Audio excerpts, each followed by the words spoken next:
Good morning. It is 6:04. Right here on the Clanton Tractor Studio, bringing you the morning mayhem. Mike Piper and Peach Radio. Taylor. I was going to say Taylor and Mike.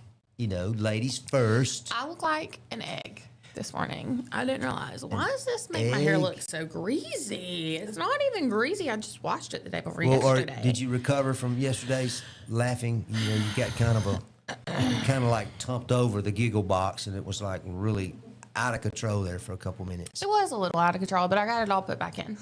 Okay, good. So I'm good. I'm not going to make any owl sounds or anything today. At least I'm good. going to try not to. You know, it I don't know why. It's just spontaneous. You know, I don't know why either. Oh gosh, But, that's what I told Baden yesterday afternoon.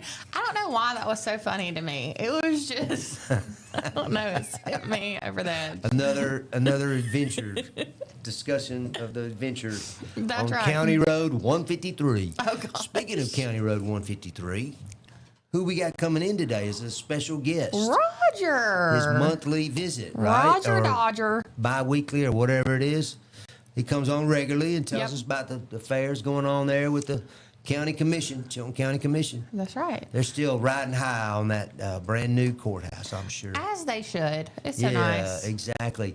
You know, with the fire that we had a few days ago, where the people lost their lives, I saw the local news doing their broadcast from in front of the new I saw that courthouse. too. Yeah, I thought that was kind of neat. Yeah. I hate that happened. It said that it was from an oxygen tank and Person was smoking too yeah. close to it, I guess, and it exploded, is what I presume. I know those things have happened like that before. I always Yeah. talk about a fire starting somewhere else and then blowing up the tanks. You Yeah. know? But anyway, I just wanted Awful. to bring that up about Roger coming on. I believe he's coming on 6:30. Yes. A little early this morning, so make sure y'all tune in and catch up with what's happening in the county. yeah.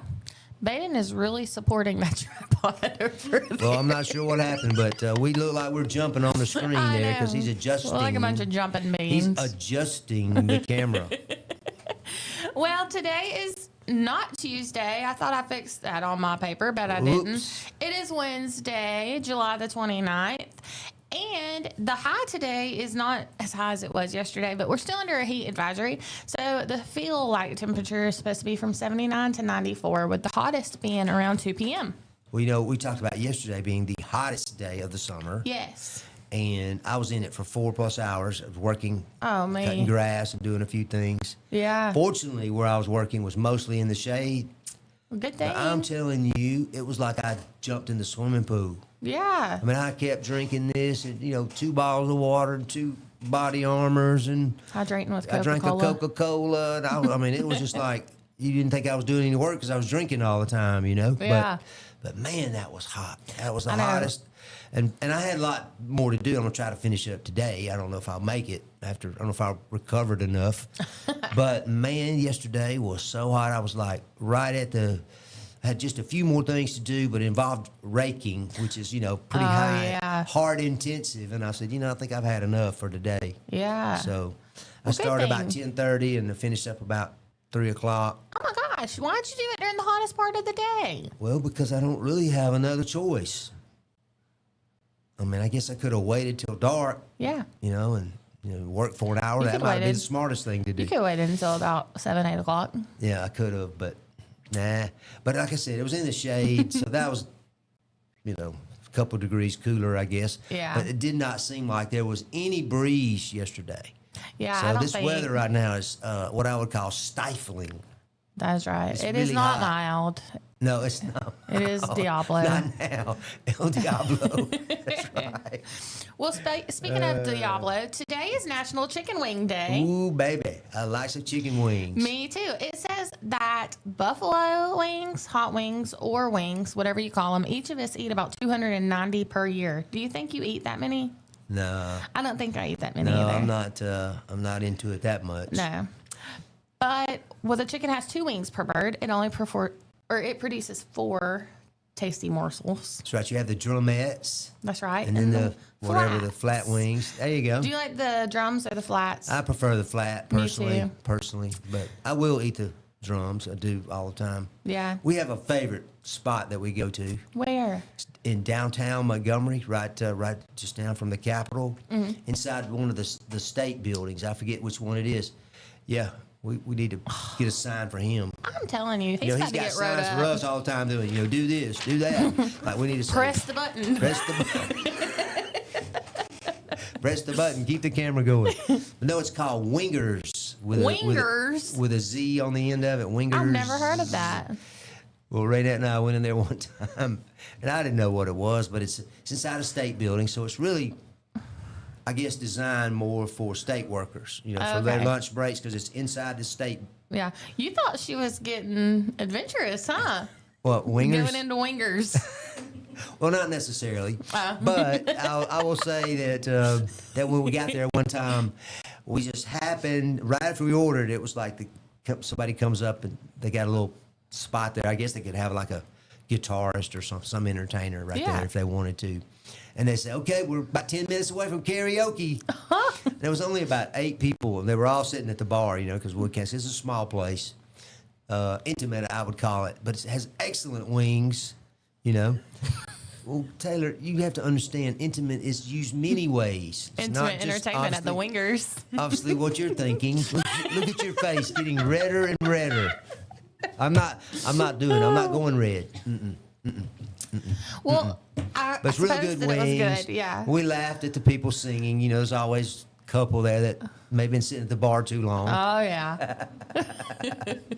You didn't sing any karaoke. I started to, but they didn't have the song I wanted, Dang. which was "Hello, Darling" from Conway Twitty. You ever yeah, heard it?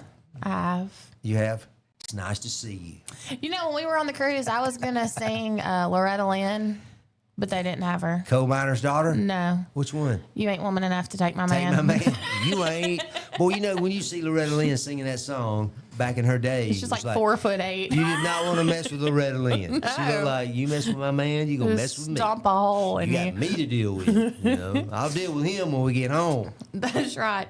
But yes, today is Chicken Wing Day.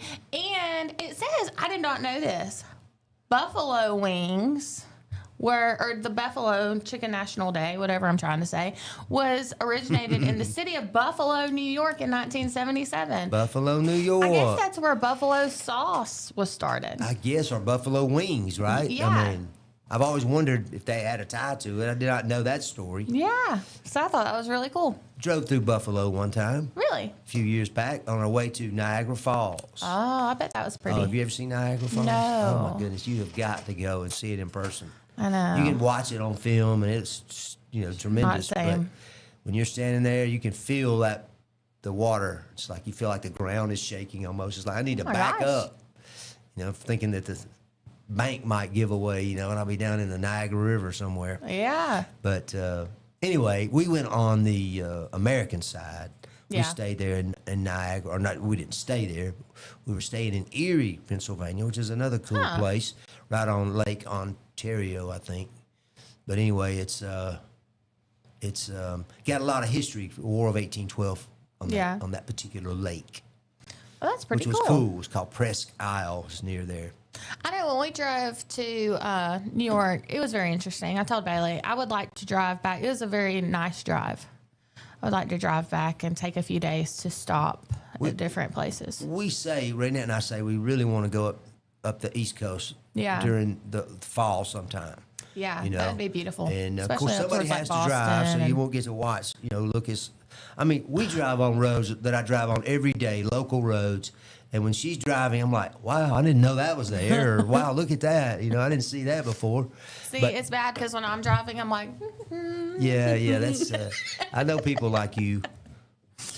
well, I mean, you got to do what you got to do, You got to do what you got to do. That's right. Well, it's 6:13. Y'all know what that means. It's time for a break. So y'all go grab a cup of coffee, get your first cup of water in the day. If you're trying to get your intake up, stay hydrated. And we'll be back in just a moment. You're tuned in to Morning Mayhem with Mike and Taylor. We'll be back after this break. Coca-Cola. Looking for the perfect way to unwind, compete, and have fun with friends or family? Then Putter Up Pelham is your next destination. Whether you're a mini golf pro or just out for a good time, Putter Up offers a one-of-a-kind indoor putting experience with custom effects lighting, sounds, and robotics at each hole, plus automated scoring and a virtual caddy to guide your game. And our ADA-compliant courses include special putters for individuals using wheelchairs or walkers, so everyone can join the fun from ages 4 to 100. Rain or shine, day or night, it's always game time at Putter Up. Come for the fun, stay for the challenge. Swing by Putter Up, where every stroke counts. Traditions come and go, but excellent service and compassionate care are benchmarks in any era. That's what Ellison Memorial Funeral Home is committed to providing you, whether through the pre-arrangement process or seeking services at your time of loss. Ellison Memorial offers a noticeable level of care and attention to detail. Others do not. So before making a decision based on yesterday's traditions, experience the Ellison difference when it comes to your loved one's final arrangements. You'll be glad you did. Call us today at 205-280-4600. Ellison Memorial Funeral Home, setting the new standard in local funeral service excellence. We are always here when you need us.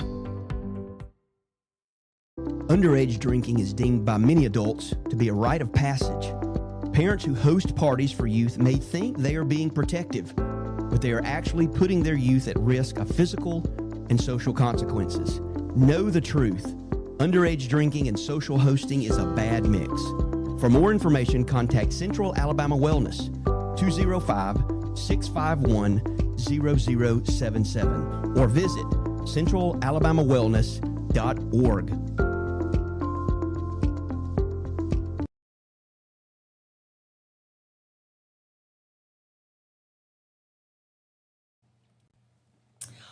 All right. 6:16 here on the Morning Mayhem. You're watching and listening to Piper Beach Radio with Taylor and Mike. We're glad to have you guys. It is July the 29th. We have 2 more days of the month of July, and then we're into the dog days of August.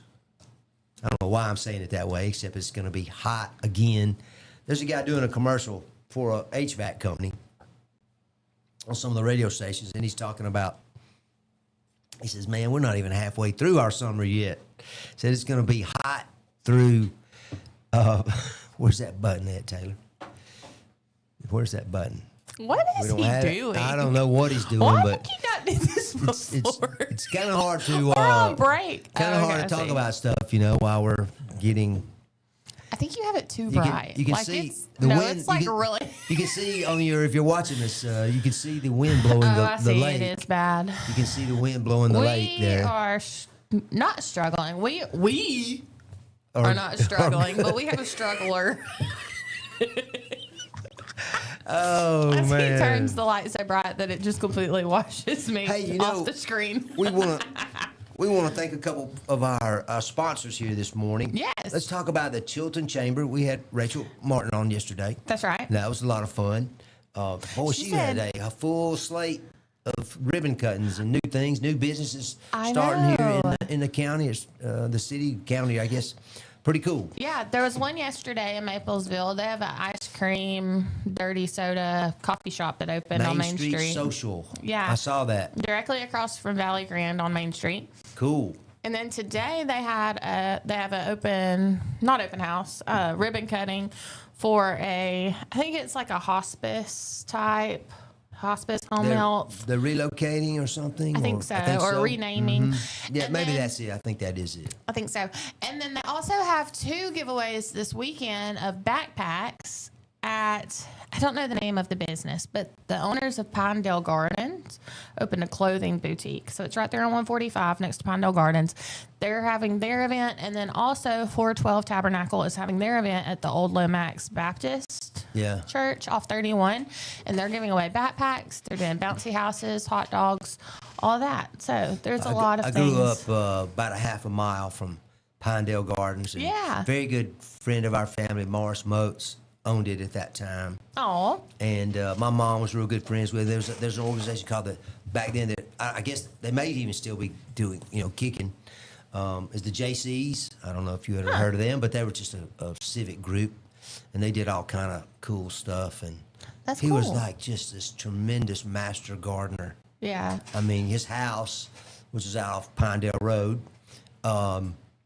it still is. I don't know who owns it or lives there now. He's been gone now for several years. Mm-hmm. But boy, what a display he had! It's like Really? if you want to see what a garden could look like, go check that out.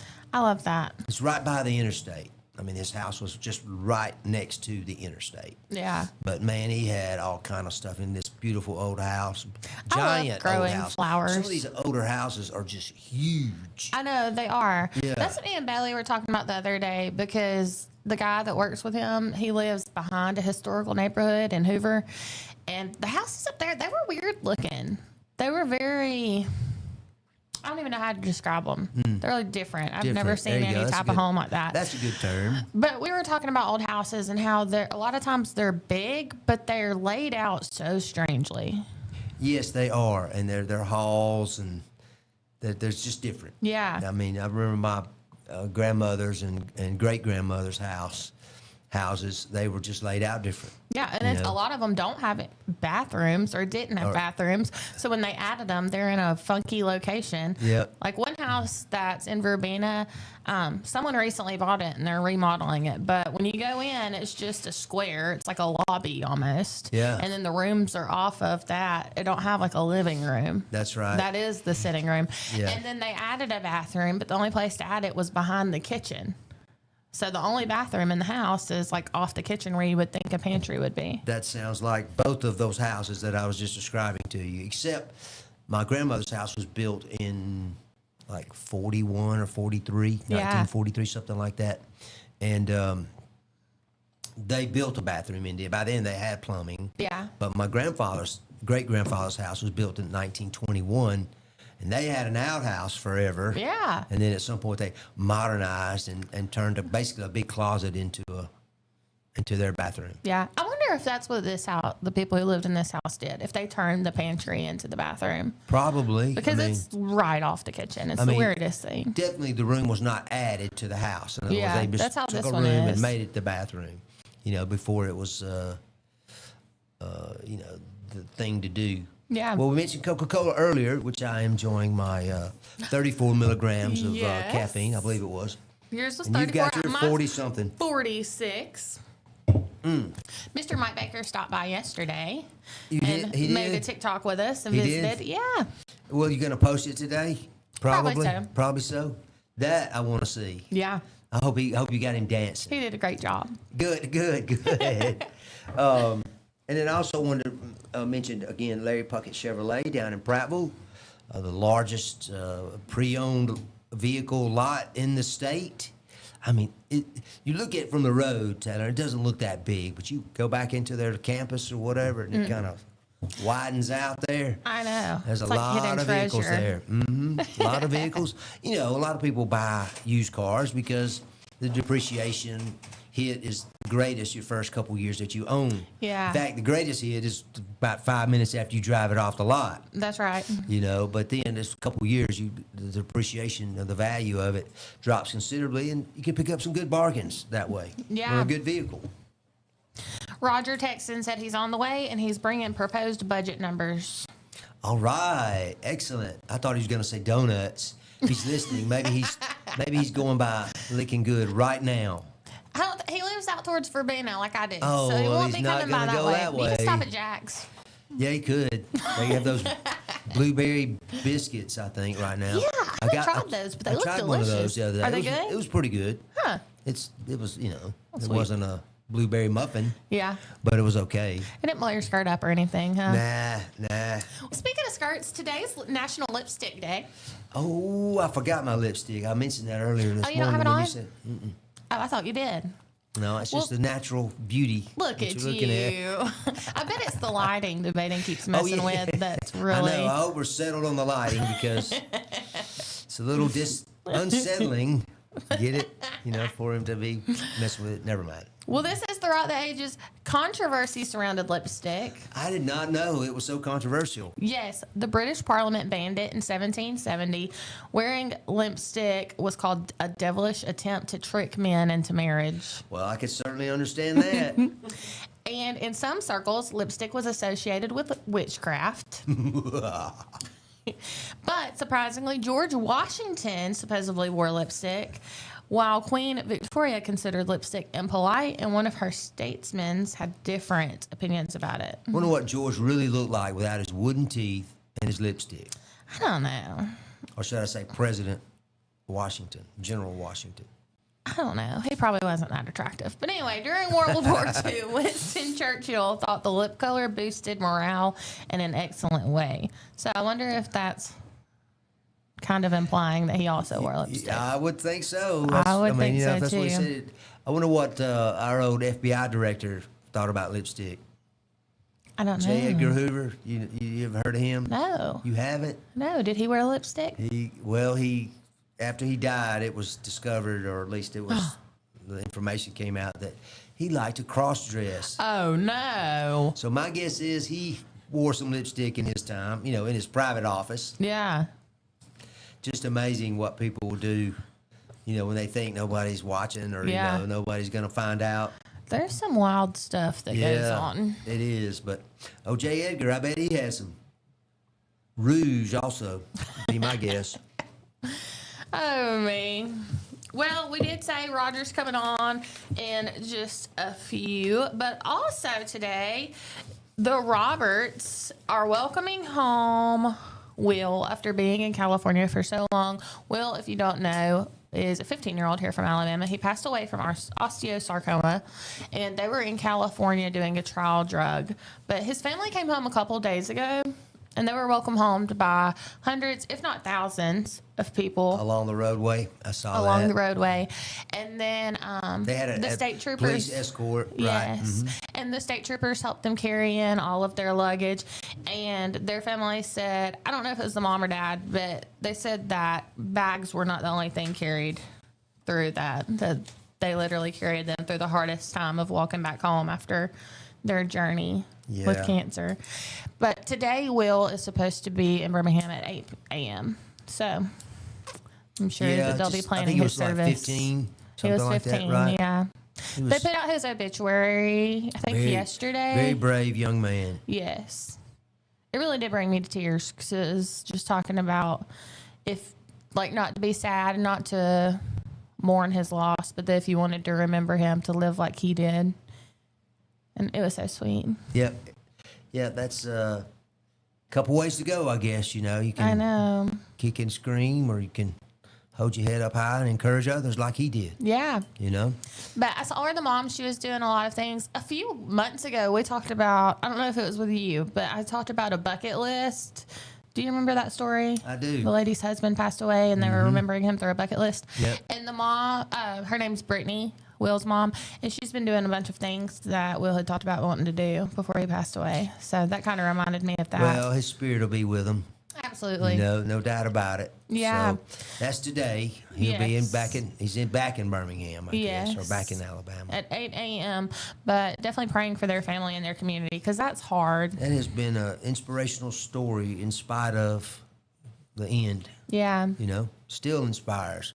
Yeah. And that's what they want to do. And I wouldn't surprise me if and they may have already announced it, and I just don't know it, some sort of foundation or something, because, you've got some momentum here. You've got to strike while the iron's hot, as the saying is, so that you can keep his name in front of people so that they remember it, and perhaps there could be some additional good come out of it. Absolutely. Right. But we are praying for his family and his community. So in the meantime, I'm not sure where Roger is. He said that he's on the way. We're going to take a quick break. It is 6:28. When we come back, we may or may not have him on, but he'll be on shortly. So you're not going to want to miss it. Don't speed. I know you got pool out there. It's 6:28. It is Wednesday, July the 29th. You're tuning in to Morning Mayhem with Mike and Taylor. We'll be back in just a moment.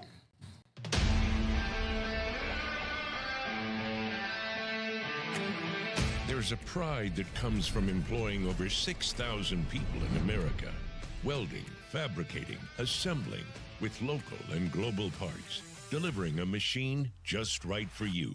Japanese engineering meets American ingenuity that builds on our 50-year legacy of quality, reliability, and durability that makes us the #1 selling compact tractor in the U.S. These aren't just machines. This is a way of life. And that's why Kubota is investing hundreds of millions right here at home. Because we won't settle on what was good enough yesterday. We're innovating with inspiration from the hard-working men and women that proudly sit on our equipment every day. So you can be sure that every one of us have you in mind when a machine or implement comes down that line. We know how hard you work. We'll do the same. This is Kubota.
Good morning. It's 6:31, and we are back with Roger. They found me. Roger Perkins, Chilton County Commissioner. Good morning, sir. I was going to be on the lake, and the wind's blowing too much.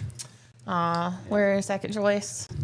Yeah. Well, That's okay. y'all were talking about the wind blowing, and then I had second thoughts come because I had to sit next to Mike and his lipstick. And Yeah. I told you I don't have it on today. He said you could borrow his since you forgot yours at home. right. I think By the way, that's all witchcraft. Is it? Yeah, all that shape shifting. Oh, yeah. Yeah, it's witchcraft. that what that I is? can see that. Yeah. Well, you know what? How did the English? What did they say? It was a woman's way to trap a man in Trap a marriage man or in In the something. marriage, that's right. Yeah, it You know, I works. always heard go swimming on your first date. Excuse What? me. Swimming. You should take a woman swimming Okay, on your first date. I did not know that. Yeah. I've never done that.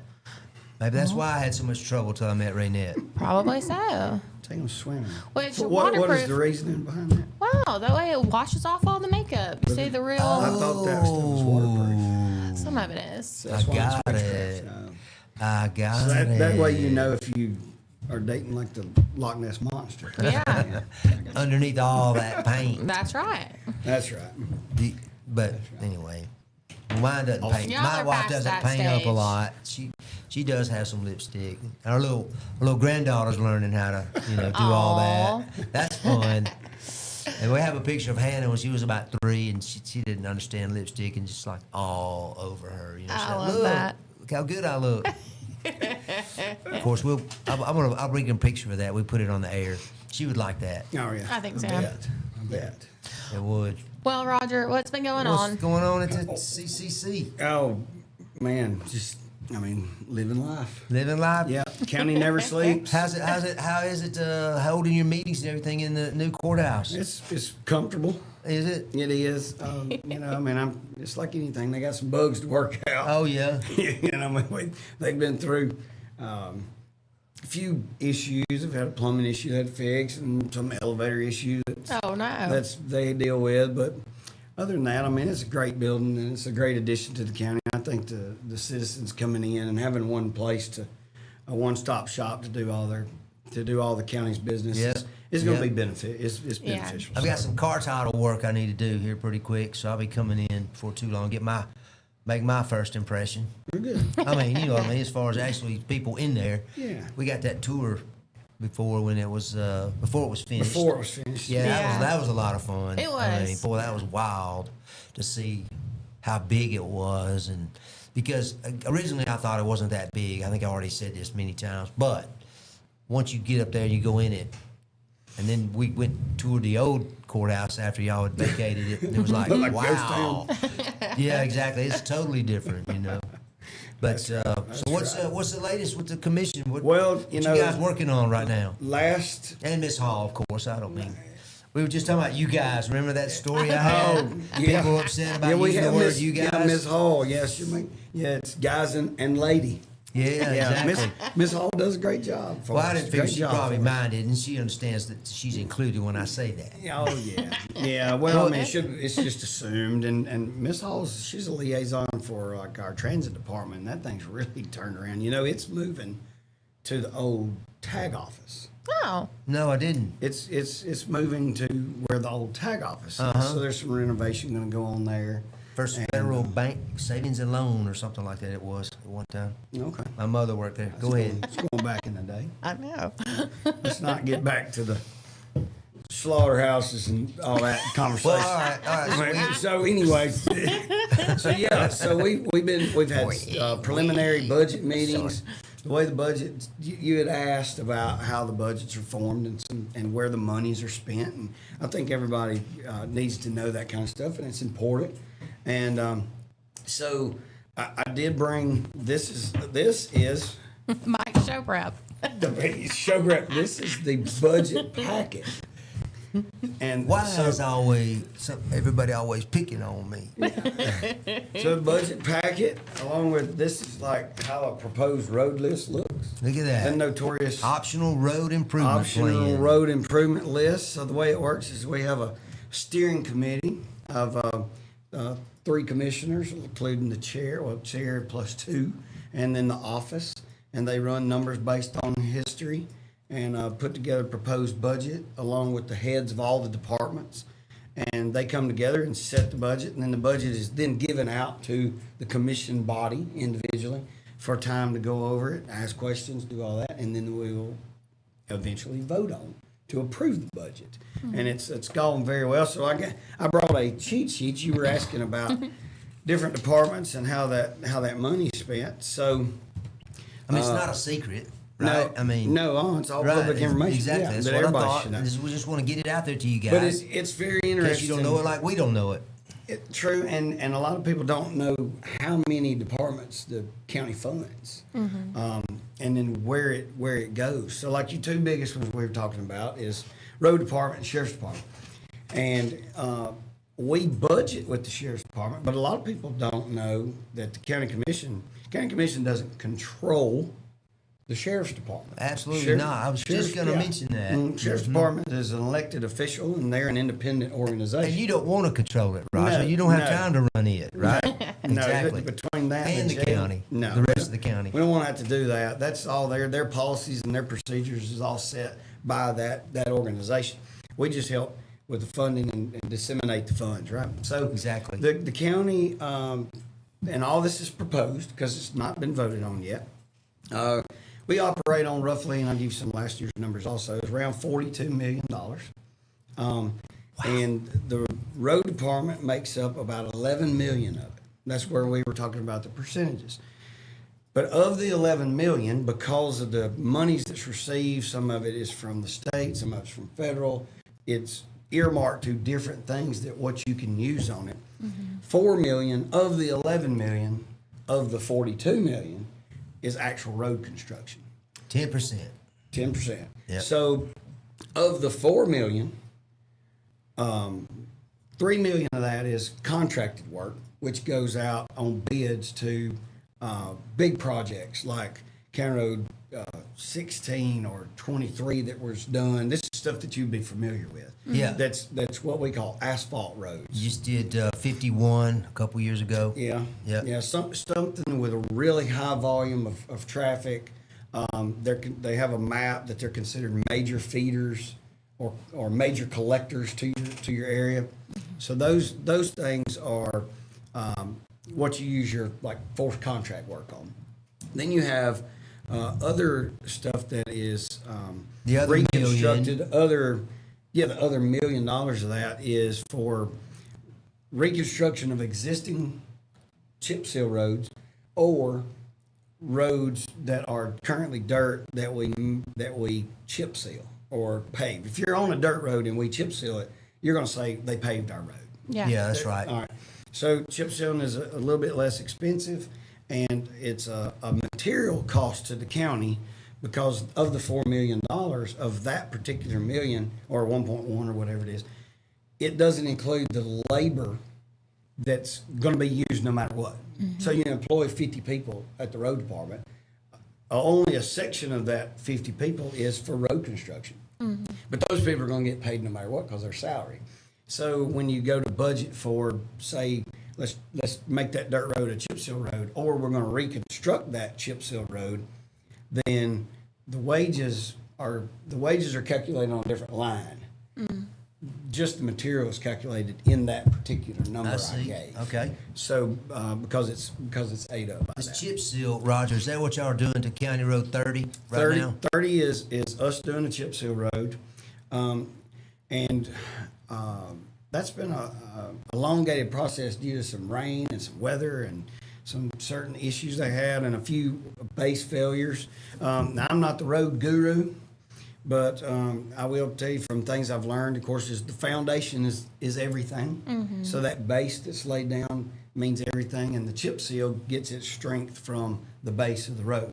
So if you have a base failure, then you have potholes and you have those kind of things. So where you get Yeah. your base from is important. So how it's laid down. County Road 30, for example, because I've traveled that sometimes and I've noticed all the work's been done on it for a year or so. They started And- late last year. Okay. Ran into the winter, and there's a certain time frame that you can't do road construction. Oh. So between, let's say, end of October-ish to April, you don't have road construction going on because of the temperature outside. Didn't realize that. Yeah. But what I was going to say is I noticed that it went from kind of a rough asphalt, rough condition asphalt to, is that what's called the chip seal? What's on there now? Yeah, so they basically on 30 they would come in with some type of machine, and this is going to be, if the engineer's watching, his stomach's grinding when I explain this because it is nowhere as I'm going to make this as simple as I can. They chew up the old road, Yeah. bring it back down to dirt. They lay more base in, look for soft spots. They dig that out, put hard pack base in it. They recreate a really smooth crowned, what I call dirt road, and then they put down their first layer of primer, and then there's another layer of quote unquote chip seal, which has rock and asphalt and gravel mixed. That's what's on there now, right? And then they'll broom it off. They put another layer on and allow it to compact for a certain amount of days, and then they broom it off, and then they dress the edges, and it's done. So there's either 2 to 3 layers on a chip seal road. It's called a double chip seal road. Okay. And but it's getting its strength from the base material. Yeah, Where what they call FDR, which is full depth reclamation, where they go in on a road with contract work, and they come back and asphalt it. They do lay the new base down and dig it up and put new base down, but the asphalt gains strength from itself a lot of times. So you said that the total road budget was 11 million, right? Yeah, that's 4 million of it is designated like we just discussed. Well, what about that other 7 million? What happens to it? It's wages, Okay, overhead, paper, I got you. building, maintenance, shops, breakdowns, bush hog crews, side cutting crews. We were just talking about that all today this, about all people this kind of stuff. we have work for the county right now. That's their job in the summertime, is just cut grass every day, right? Oh yeah, they'll have the bush hog and side Have cutting to, crews. all the roads. And we bought machinery last year that would help to where the bush hog crew would convert over to a lot of these overhanging tree limbs on the roads. So Yeah. when road construction is at a minimum, and then they'll do that stuff. Like I said, maintenance, and then certain people from those departments that can cross train in the fall and the winter when there's not a lot of road construction going on or none, they go to help other departments. So like the Parks Department has a standing agreement with the road department if we need like maintenance done on trails or whatever. So they got us caught up using some of their staff. So it kind of gets built out here and there. Courthouse used them for various things. So that's where that gets ate up with. But that's also some monies that can only be used for that kind of stuff. Gotcha. Yeah. So that's one thing that I've learned over the last several years is a lot of times you say, well, it's like if I hand you $1 million and I tell you can only use 999,999 of it on this project. Well, you only have $1 to operate on anything else, Yeah. and that's where it gets eaten up. I got you. All right, so we've got 42 million minus 11 leaves 30 million. Yeah, and you got about 10 million goes to sheriff's Okay, department. so almost as much as the road fund department. that, and I'll just give you a couple of rundowns on some Yeah, things. give it to us. So, several things that stand out. Like we fund EMA, litter control. You know, so you got EMA's about 300,000, litter control's about 250, transit department's about 500. I'm just rounding some numbers. How many transit buses Probate? do we own? Oh wow! Do you own? Catch me in some questions. Sorry. I want to say 10. 10? I Okay. want to say 10. And I we knew need there's a some bunch. more. I see them all the time. It's been, that department's grown a lot. And we take There's been a lot of and use on that. And we take people to doctor's appointments in Birmingham or wherever they got to go, don't we? Yeah. I've Yeah. heard Oh, that. wow. I did not realize the We have the an depth awesome of it transit- or the transit- extent of The it. transit department is incredible.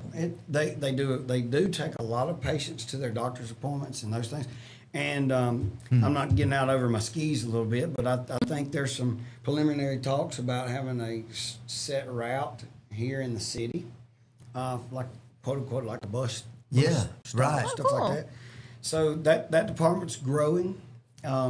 They've done, and Commissioner Hall, to her credit, has worked really hard with the new director, Mr. D.J. Arnett, and they have come up with a lot of great ideas, just to benefit the county to make the department more efficient. So it's done really well.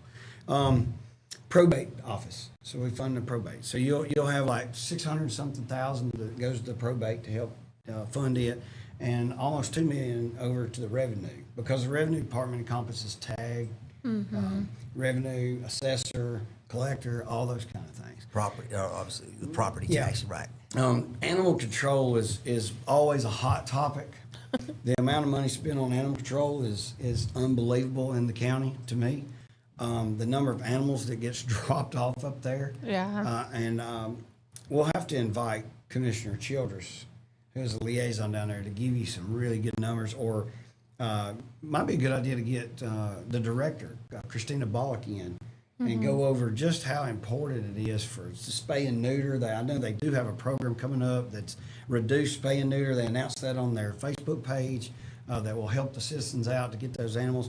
They take in that animal control department is set up for about 25 dogs, and there's like 83 down there. Oh my gosh. But now they do. I know this morning. I think Childress said that their work started early this morning, about 2:30. They had some rescue flights going out and all that. They work very hard to have every animal they can be adopted and go out the front door. Place those Yeah. animals And somewhere, place those animals. exactly. But we chew up about $600,000 in funding for animal control. Now my some gosh. of that is offset with appropriations from other communities, like the cities help on that. The city of Clanton is compelled by law to help, and they have to send on that. So we do get some of that back. Similarly, like we were talking about the appropriations, the transit department being like $500,000, but a lot of that is paid back by the state. So we're able to really expand that department a lot on the state's dime. Mm-hmm. So that's been a big help. So there's some of the stuff there is split 50-50, some of it split 80-20. Well, so we've been what able about to do good with that. enforcement, Roger? How many times do you get a call about wild dogs, a pack of dogs? And the reason I mention that is because where I used to work for County Risk Services, we adjusted claims for county governments, and we had more than one death involving a dog attack. Mm-hmm. Right. And it turned out that, there was these dogs, these pack of dogs that were terrorizing this community, I'll call it. Oh. And, that wasn't really brought to the commission's attention until it was too late for, one person at least. Yeah, well. So I didn't know. I know you get calls like that, sort of. Maybe not attacks, but people being harassed by dogs or something. Well, unfortunately, I think in the past year we did have something similar to that happen up toward Jemison, and Animal Control was called in then. You'd have to probably direct that question more to her about how they operate that or how many they get. I know they get a lot of animal calls a day. City of Clanton runs a lot. Our Animal Control department responds, I want to say 24/7 if they do get a call for some vicious animal or something like that. It's much more than just a shelter. They do a lot of different works down there, and I probably would let them answer more in I've depth. had a on couple how neighbors that that have kind of taken care of it themselves, if you know what I mean. well, yeah. That's, man. Yep. out in the county. Out in the county is Exactly. Wild West over there. Yeah, it really is. But at the same time, you can't blame them because they have kids and they have to protect their families too. Correct. So anyway, And then, all right. And so then what else we and got then the there? Parks Department. Everybody likes our Parks Department. It runs roughly. Our Parks Department varies depending on what programs or what expansions they got going on. We're in the middle of what we call a Phase 3 expansion at Manuka. We're trying to add 20 more RV parks, or, not RV parks, RV spaces, spots. Yeah, right. Mm-hmm. All right. The goal from day one with the Parks Department is to make the Parks Department self-sufficient. Because the more self-sufficient it is, the more it comes off of any of the allocations list. Mm-hmm. Correct. All right. So we've done a really good job of that, and been able to be really successful with that. Oh, thank you. Oh. So we've been able to be really successful with that, and continues to be successful with that. With some of the expansion, every dollar invested. And I'm going to use the word invested into the Parks Department is an investment, brings in revenue and events and those kind of things to utilize that, and it's a service to the community and to the citizens, gives them a nice place to go and to spend their time and spend their money. Yeah. And so I want to say it varies anywhere between $400,000 to say $600,000 in the Parks Department budget, and depending on what's actually going on. Right. And then we also fund. We have like allocations lists. There's over 20 different programs that the county, quote unquote, helps. That's through appropriations, such as like Chamber, Airport Authority, Butterfly Bridge, those kind of things. It's appropriations, IDA for economic development, Volunteer Firefighters Association, those kind of things. We fund that because that's a backup to your P25. They maintain the repeater system in case our big, beautiful P25 system goes down, that we won't totally lose communication. Backup. So there's some important funding that goes on for those appropriations lists. So it's like 15 to 20 different organizations that send in packages that we fund based on guidelines given to us by law. So there's certain things that you can't fund. You can't just give willy-nilly. You can't give money just to a organization because they ask. So there's a set of guidelines there. But that's really simplifying the whole thing. But that's kind of where we're at. So 40 million, and most of that comes from property tax. Is that safe to say? Oh Lord, say I didn't write down all the revenue. I dig through I was just curious. I mean, it comes through sales tax. Okay, It comes through yeah. property tax. What is the we get county's- gasoline funds? What is the county's take on the sales tax right now? You probably have to go break. Oh, you have to And I'm find gonna it. and I have to find it. But I can dig that up. if You know, want- I if hate you to have want me Mike as a teacher because he always asks the No, he always- questions. I'm not- He I'm not asks God. everything but what you bring. The county's take is 2% of that coke you buy in the county. There we go. It's 1% of that coke you buy inside the city limits. I got you. So I'll just give you that number. That makes sense. Yeah, that's what I If was you want me to getting try, at. now I can break down your tax break as No, far as that goes, no. because there's 4%. There's 4% sales tax. 1% goes to board. 1% goes to the hospital. 2%, if purchased in the county, goes to the county. So when you buy your Coke for $1, 2 pennies goes to the county. If you buy that Coke in the city, only 1 penny goes to the county. I got you. That's kind of what I was getting at. People like to know that. I think where their money is going, how it's spent. So, well, I'll tell you what. We're going to take a break, and we'll come back, and you're going to stick around, Roger, for a few minutes. Excellent. All right, y'all. You're watching Piper Peach Radio, Morning Mayhem. Taylor and Mike, and our guest Roger Perkins from the Chilton County Commission. We'll be right back after these messages. Looking for the perfect way to unwind, compete, and have fun with friends or family? Then Putter Up Pelham is your next destination. Whether you're a mini golf pro or just out for a good time, Putter Up offers a one-of-a-kind indoor putting experience with custom effects lighting, sounds, and robotics at each hole, plus automated scoring and a virtual caddy to guide your game. And our ADA-compliant courses include special putters for individuals using wheelchairs or walkers, so everyone can join the fun from ages 4 to 100. Rain or shine, day or night, it's always game time at Putter Up. Come for the fun, stay for the challenge. Swing by Putter Up, where every stroke counts. Traditions come and go, but excellent service and compassionate care are benchmarks in any era. That's what Ellison Memorial Funeral Home is committed to providing you. Whether through the pre-arrangement process or seeking services at your time of loss, Ellison Memorial offers a noticeable level of care and attention to detail. Others do not. So before making a decision based on yesterday's traditions, experience the Ellison difference when it comes to your loved one's final arrangements. You'll be glad you did.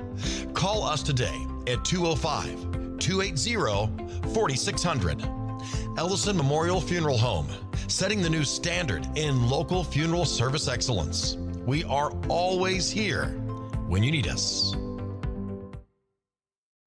Underage drinking is deemed by many adults to be a rite of passage. Parents who host parties for youth may think they are being protective, but they are actually putting their youth at risk of physical and social consequences. Know the truth. Underage drinking and social hosting is a bad mix. For more information, contact Central Alabama Wellness, 205-651-0077, or visit centralalabamawellness.org.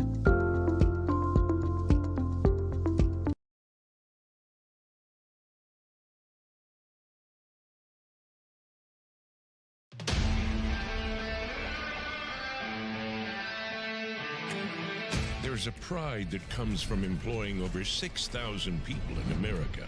Welding, fabricating, assembling with local and global parts. Delivering a machine just right for you.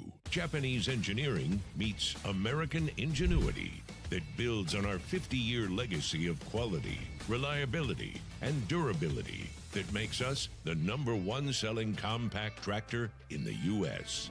These aren't just machines. This is a way of life. And that's why Kubota is investing hundreds of millions right here at home. Because we won't settle on what was good enough yesterday. We're innovating with inspiration from the hard-working men and women that proudly sit on our equipment every day. so you can be sure that every one of us have you in mind when a machine or implement comes down that line. We know how hard you work. We'll do the same. This is Kubota.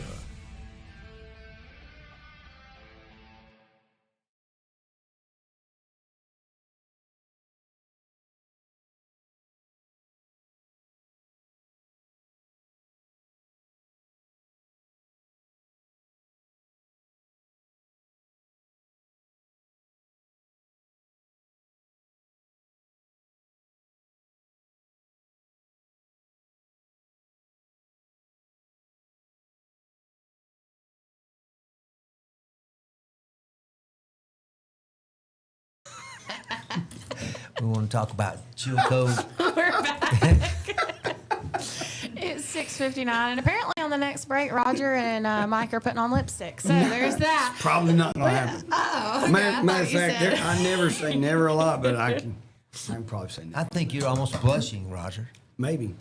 Or that may be rouge. Yeah, well, it could be. Oh, man. We're going to start talking about pigs and beavers in a I minute. want to say I'm good morning to telling my you. friend Angie. Angie is Forgot watching about right the now. beaver. Good morning, Angie.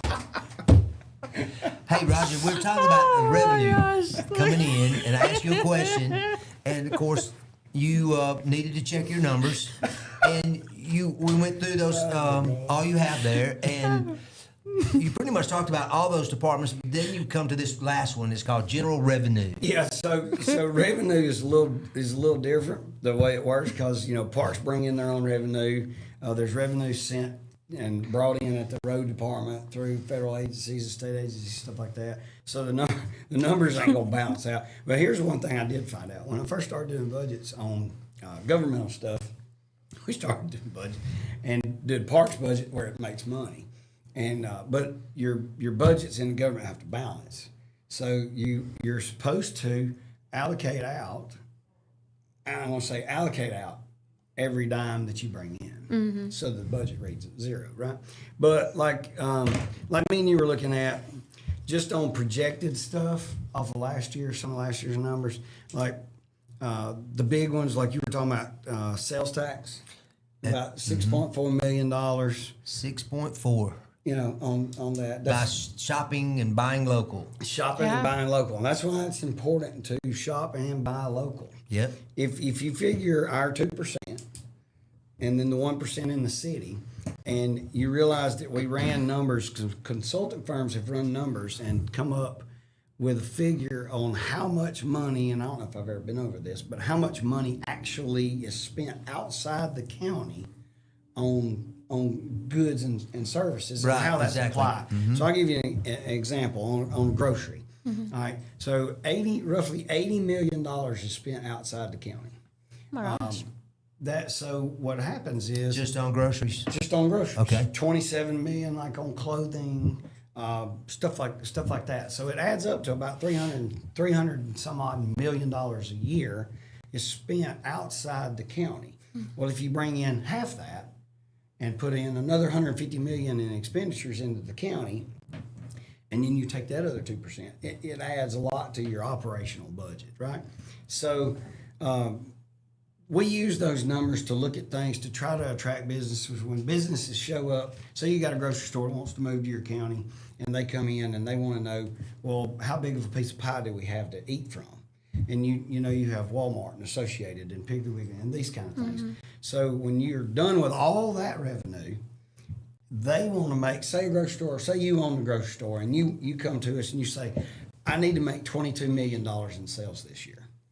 Do I have a big enough piece of pie to do that? Well, we have $80 million leaving.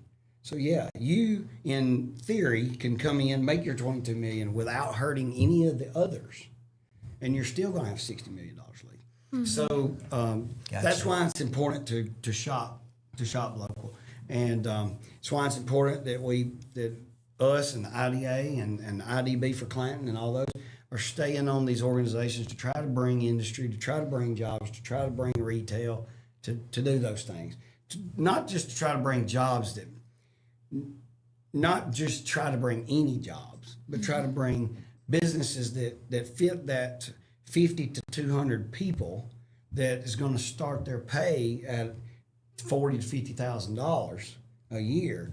You know, it's one thing if you go out and attract an industry, and I hate to even use this word on the air, but you see these places bring in, let's use data centers. Data centers. Data I knew centers you is were a going to very mention hot that. topic, and I hate to even bring this up, but data centers come in and they promise a lot of stuff.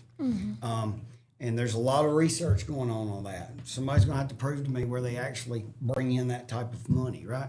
But say they leave behind 9 jobs, 4 of them custodial, 4 of them are shipped in jobs, or either those families do move to your county, which is what you want, and they make $90,000 or $100,000 a year. That's 4 jobs. Yeah.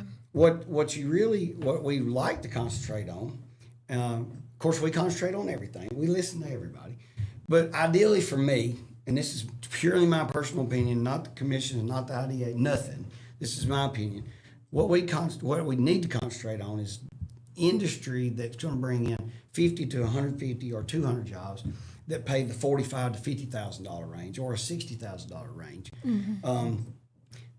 That you can then relocate that, or you can attract outside workers from other outside counties. I'll have to bring my next time I come in, I can bring some of those numbers on how many people actually commute outside the county, work outside the county, how many commute into the county. So you take that net and your net loss or gain on people. But back to the thing, so I can get away from the other conversation on data stuff. But like property taxes, a little over $4 million. Like I said, county sales tax like $6.5 million. Lodging tax, it's like $363,000. That's calculated with some weird numbers on your lodging tax. The more events you bring, the more lodging tax continues to go up. And you can see you got some ad valorem taxes. You get looks like for the motor vehicles is just over $1 million. Is that what I just saw? Where is that line? The second your ad valorem from that's about 1.4 million. Okay, almost $1.5 million for our car tags. Yeah, basically. and that the other thing, we were and laughing sales about. tax. There's sales tax on that, right? That goes in that category, doesn't it? Sales tax, yeah. That 1 or 2% or whatever they charge. Yeah, at the let's see if dealers. there's any other lines in here. I thought the mobile home one was really interesting. The fees off the manufactured home registration fees only being around $17,000. Yeah, if you calculate, and I'd have to get the number on that actually how much we get from a mobile home registration fee is not much, maybe $25-$30, just say that, and you divide that out, and you don't know. It's black. It's just a black screen. Oh my goodness. So. Aiden, he's getting written up twice today. Brought up data. and Hey, went I'm black. back. It's government. Go on. It's those pesky flock cameras. It's all different substance. But I was just looking down that list. I see a county table wine tax. Yeah, we have 0 on. Oh. Apparently we don't tax that. Oh, I'm sorry. I thought I saw 4,000 or something. Never mind, Roger. Okay, so the There's some mobile, mortgage filing deed taxes about $100,000. So it's a little different. the mobile home registration, that's something that's supposed to be done every year, right? Yeah, That's the good sticker Lord, you're y'all going supposed to to go drag in collect. somebody from revenue. Y'all getting depth. Y'all are supposed to give me easy questions. So, registration fees on like mobile homes. The majority of what we're going to get is something that's paid through somebody's escrow. Yeah. Right. I know we thought. There's some weird rules on all that, but you got the sticker that goes on the side of the trailer. It means one thing. If it's over a certain amount of years, it's a different thing. And I know I'm butchering this. Somewhere the revenue commissioner's rolling over. But long story short is that number should not be that low. No. That off of that number, we only have like 1,500 mobile homes in the county. And I'm like, there's 70 on my road. Oh, I know it. So yeah, there's a More than that. lot. And one of the hot topics came up several years ago where in the county commission had discussed a county inspector, and they put it in there as like a business license mobile home inspector, and because look, county don't have zoning. We don't have zoning laws, and I'll be upfront with everybody as an official stance. I'm not a zoning person. All right, I'm not the guy that says, your grass is 4 inches tall and you're going to have to cut it, or your doghouse has got to be brick, it's got to match your house, and your picket fence can't go past the front door and all that. I'm not that guy. I'm more of the you do what you want to kind of do on your property. You know, you move there and you own it, and you should be able to do what you want to do. Mm-hmm. So I'm a little I'm not a zoning guy per se. I do believe, however, this is getting back into the other touchy topic, that industries that you bring in, there could be some safeguards. I want to use them some rails, some safeguards placed on industry that come into the county. Absolutely. And be able to be regulated. I think that the people would agree that certain things you don't want just plopped in your backyard. Yeah. Right, in a residential subdivision. You don't want to just boom. And the guy says, well, I bought that land, I can do that. I'm not talking about, I bought the land, I'm going to put a mobile home on it. You don't want that pig farm behind your subdivision, do you? Well, not even that, not even that, but you would have to, if it was, did you ever stepped out and wanted to regulate some type of industries coming in, and you would have to have some ground rules, you know, for that. But long story short, back when they talked about the county license inspector, Blount County's got one. I think their program's pretty good. Lee County has one. Lee County has, well, most places have them. And they go out and they'll check that mobile home, see if it's registered. If it's deeded to the property, it's done different than the actual mobile home. It's supposed to be registered like a tag and all those kinds of things. And that's kind of an in-depth conversation. But we don't have one. We don't have that in the county. So you're going to have businesses that pop up in the county that either have not bought a business license. County doesn't have a county business license, and I'm not for that. I just think that if a business operates in the county, they should have their state business license, just like everybody, Everybody else. everybody else does. Exactly. We get a small portion of that, but I'm not the guy that says we need to develop our own county license and go out and put it on us. I'm just the least the government can be involved, the better, to be honest with you, with a lot of that stuff.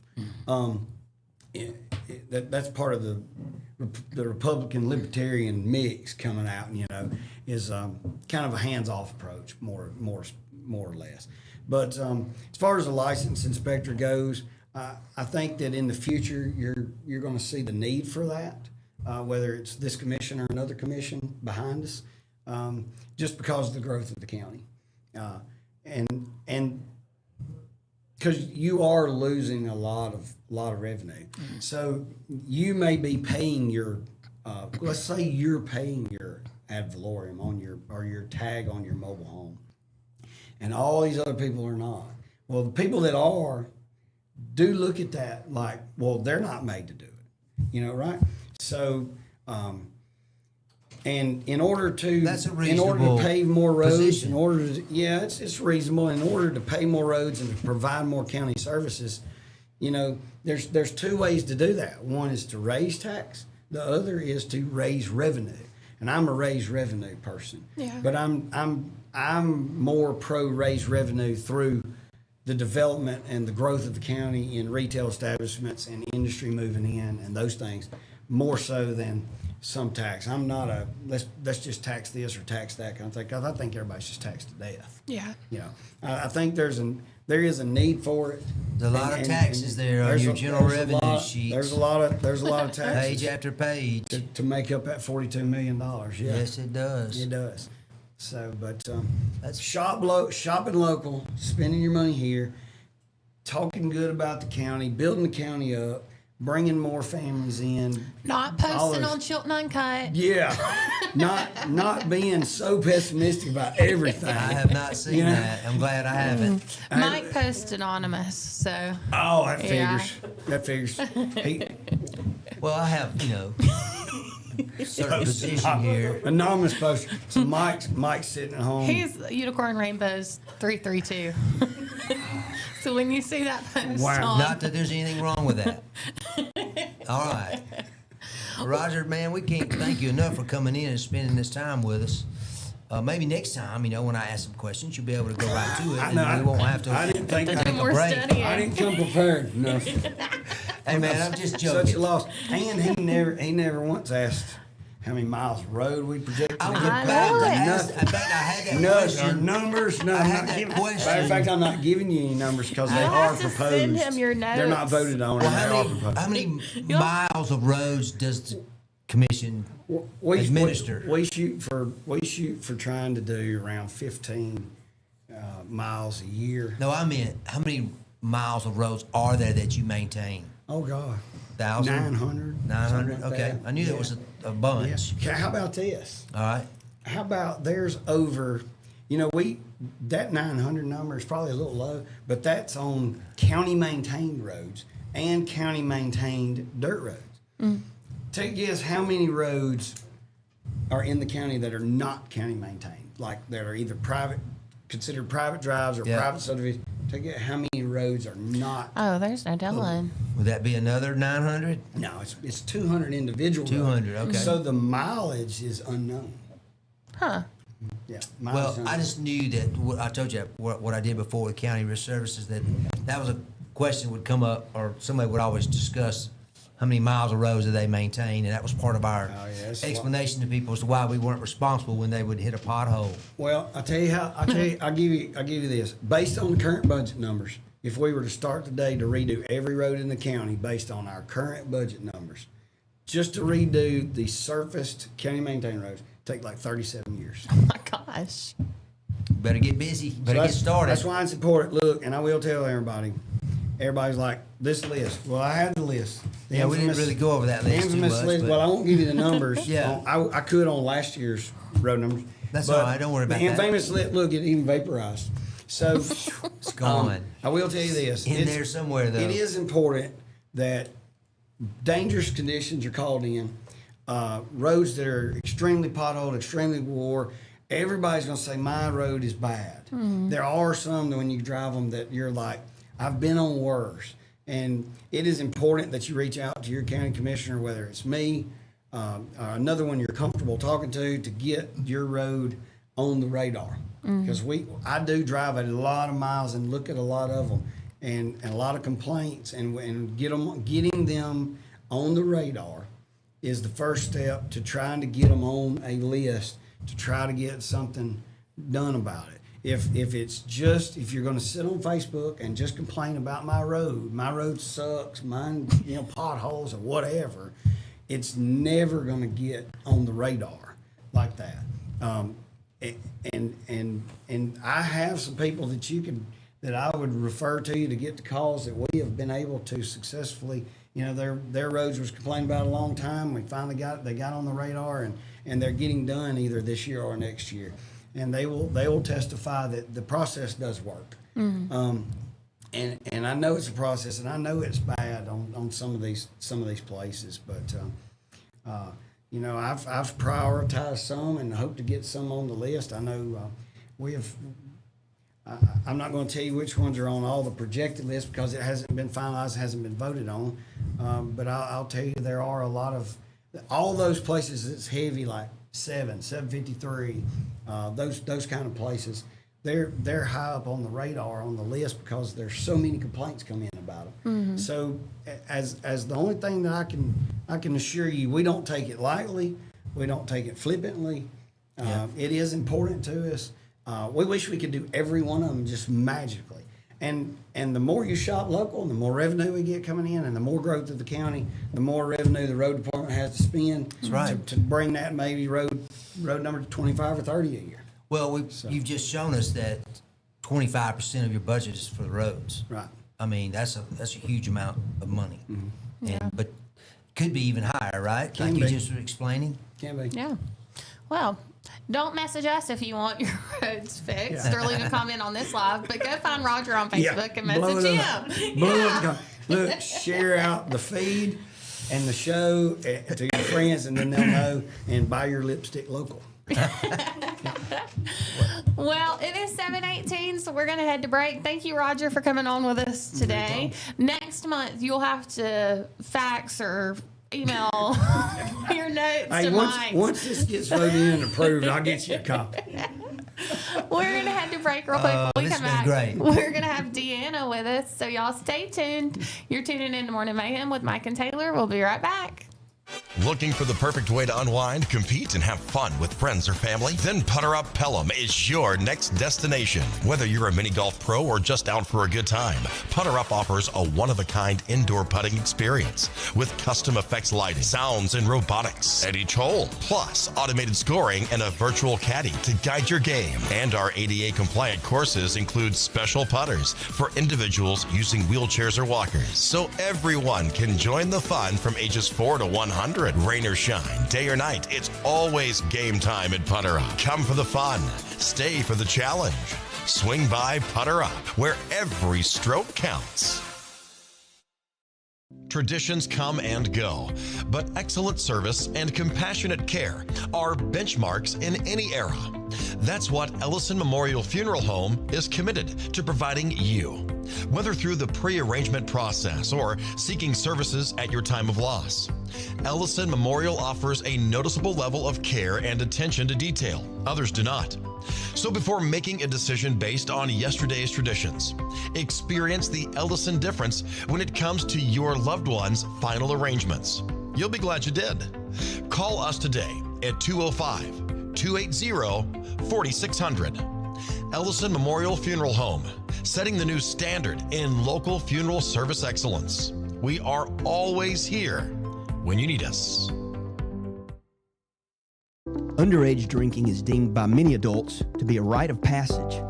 Parents who host parties for youth may think they are being protective, but they are actually putting their youth at risk of physical and social consequences.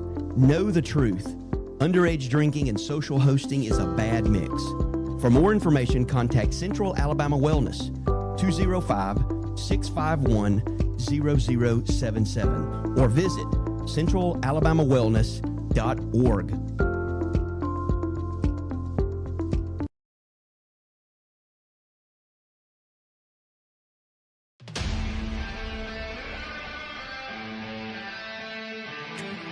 There's a pride that comes from employing over 6,000 people in America. Welding, fabricating, assembling, with local and global parts. Delivering a machine just right for you. Japanese engineering meets American ingenuity that builds on our 50-year legacy of quality, reliability, and durability that makes us the #1 selling compact tractor in the U.S. These aren't just machines. This is a way of life. And that's why Kubota is investing hundreds of millions right here at home. Because we won't settle on what was good enough yesterday. We're innovating with inspiration from the hard-working men and women that proudly sit on our equipment every day.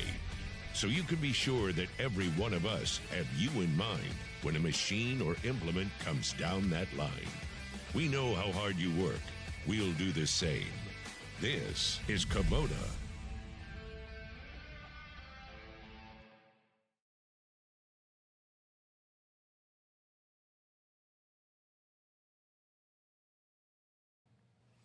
All right. 722 here on the Morning Mayhem on Piper Beach Radio. Got Taylor and Mike, and we have a guest. That's right. We've worked some magic, and we've replaced Roger with Deanna. How are you? I'm doing great. How are y'all? Good. Central Alabama Arts Alliance. That's right. So glad to have you again. Thank you. I'm Yeah. so glad to be back. Yep, Yes. It's like my second home here. We love it. We love to see you when you come in. You have a whole list of notes. I do. So a lot of things happening. Yes, we have a ton of things happening between now and the end of the year, and that is going to come well before we are ready for it to. Oh, I know. I know. We're about to enter into August. That's the know, beginning I of our can't burr believe months. it. I know. I mean, well, August, the following month is the beginning of the burr months, but everybody starts prepping next month. Yeah. So, yeah. What months did you call it? Burr. Burr? Mm-hmm. Like September, cold. October, November. Burr. Burr. burr. Yeah. Okay. September, October, The November. burrs. I got you. December. I got you. I thought well, it does get colder. It does get burr. No, burr. That burr. You're talking about the burr, not the burr. That's not until January, though. Okay, so you want me to just go ahead and do a rundown? Sure. Sure. Okay. Let's talk about it. All right, so we currently have America 250 Gallery hung at the Gallery on First, which is located at the Chilton Clanton Public Library.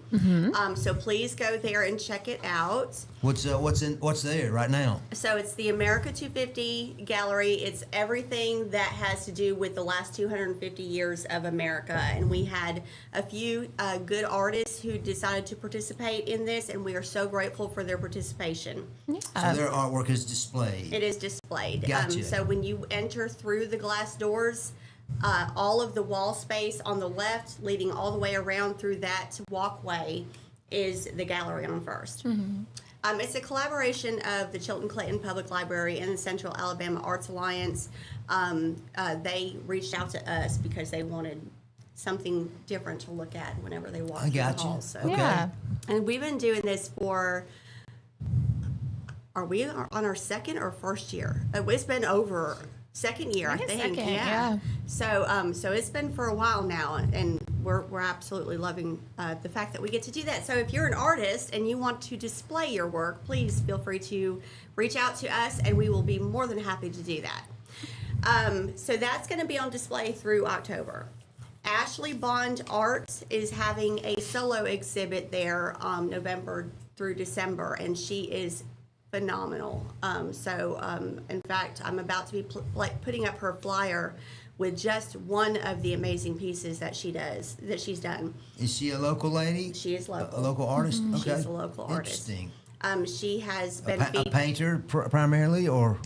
She is Okay. a realism. Realism. So, yeah, so basically she takes a photograph of a person, and she will either sketch it out realistically or paint it out realistically. I mean, she's incredible. So she will be there featured November through December. She's been featured at the Shelby County Arts Council exhibits.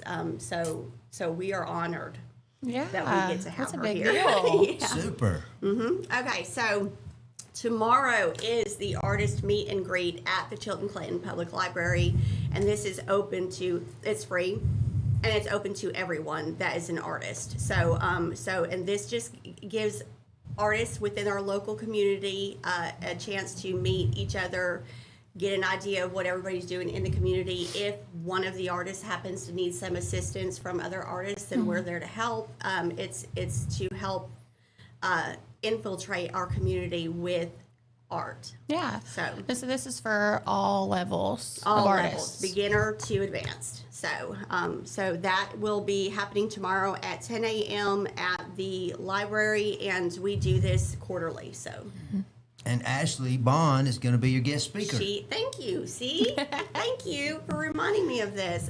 I just noticed that her name was on there twice. Yes, she is going to be the guest speaker tomorrow. And then we give each artist an opportunity, if they want to bring a piece, to share their artwork, and also to talk about what they do as far as their mediums that they use and everything. A medium in art is any plethora of tools, whether it be watercolor or acrylics or oils or wood or anything. Okay.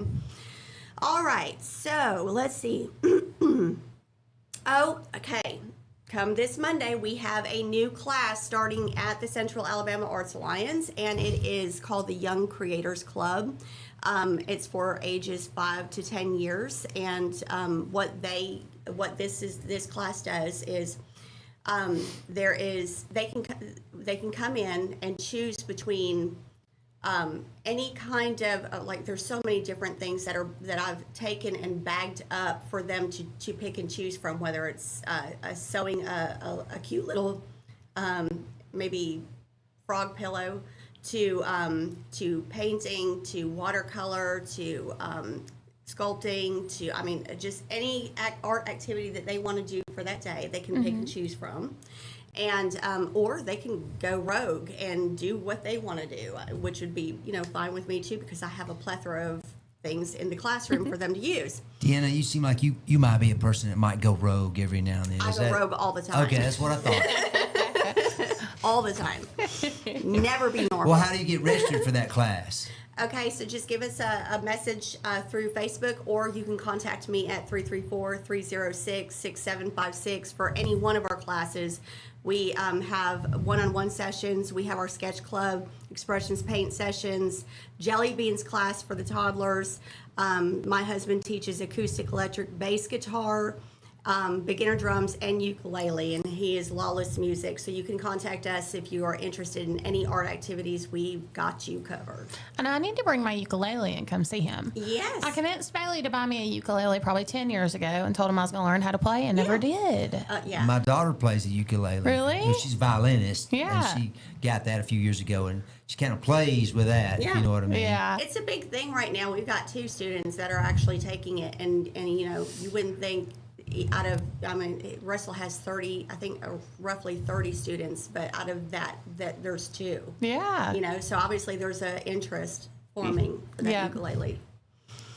All right, so our first Friday Children's Paint Night is on the first Friday of each month from 6 to 8 p.m. Be watching out for those. We have one coming up, and we'll be painting a bear this first Friday. What age is that for? That is for ages 5. I have it listed up to 12, but we actually have some teens that come through, and Yeah. we just set them up at different table and let them participate. Usually what they do is they come in and they want to do their own thing in their own group. So, Yeah. And that normally sells out pretty quick. Well, Or- over the summer we've been a little bit slow, but Yeah. our occupancy level is 38. We never want to have any more than 25 in there at a time. So. Yeah. And that does cost. I see on your paper It is that $30. there's a fee for that. The what about the new class? The one is there a Okay, fee for so that all of class our as well? classes are $80 a month. Well, all of my classes, the visual arts classes, are $80 a month. Russell Lawless's are $100 per month. The only exception is the jelly beans class. That's $70 a month. So, Cool. yeah, and then the first Friday is the 30. August 14th at 7 p.m. we have the wonderful Julianne Hansen, pottery artist, coming in. Oh, yes. She's teaching this month, August. In August, she's teaching teaching you how to make a sugar or honey jar. No. With the little thing, or scooper or whatever it is.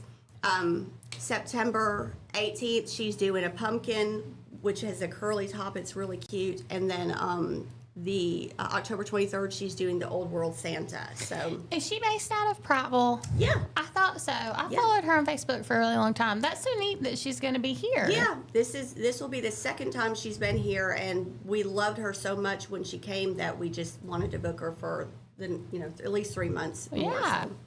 All right, so August 22nd, y'all, we've been doing the Gardens of Clanton. Our sponsor for that is Dr. Olivia Miller, chiropractor local here. Yeah. And she sponsors us for all the supplies that we do, but they're doing their War Eagle Roll Tide wreaths, and apparently this is a great Aw. big deal, so we've got that Yeah. going Football on. season just about to start. That is so Yeah. fun. Just in time Yeah.